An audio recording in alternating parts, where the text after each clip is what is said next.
आपण पाहू शकतोय हे सीसीटीव्ही फुटेज आहे। शशांक म्हणजेच वैष्णवीचा नवरा आपल्या त्याच्या मोठ्या जावेच्या मागे धावत होता, म्हणजे मयूरच्या मागे धावत होता। हे फुटेजेस आपण पाहू शकतोय, रात्रीच्या अंधारातले हे फुटेज आहेत।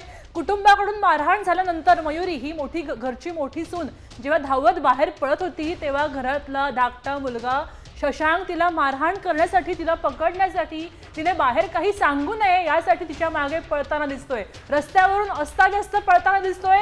मोठ्या घरातला हा माणूस आहे, राजकीय चांगले हितसंबंध असलेला माणूस आहे आणि तो रस्त्यावरून एका स्त्रीच्या पाठी, एका परस्त्रीच्या पाठी अशा प्रकारे धावताना दिसतोय।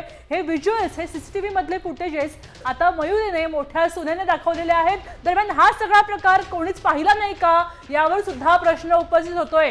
सगळीकडून पाहिलं जात असताना सुद्धा कोणत्याही प्रकारची कारवाई का झाली नाही, हा अत्यंत मोठा प्रश्न आहे। पुण्यासारख्या मोठ्या शहरामध्ये हे घडत असेल तर आपण कुठे आहोत, हा प्रश्न नागरिक म्हणून आपण स्वतःला विचारायला हवा। संविधान काय म्हणतं?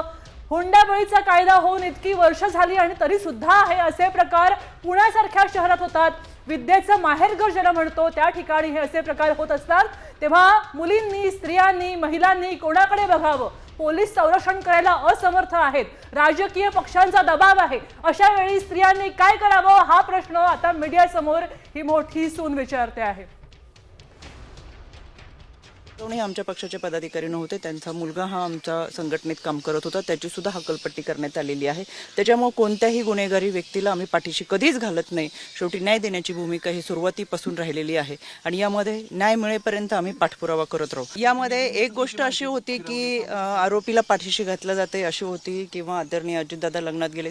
शेवटी लग्न सोहळा हे आमंत्रण सगळ्यांना असतं, नेते म्हणून कार्यकर्त्यांच्या कुणाच्याही लग्नात बोलवलं तर दिवसभरात आम्ही अनेक ठिकाणी जात असतो। त्याच्यामुळे पुढे काय होणार आहे हे आपल्याला माहित नसतं।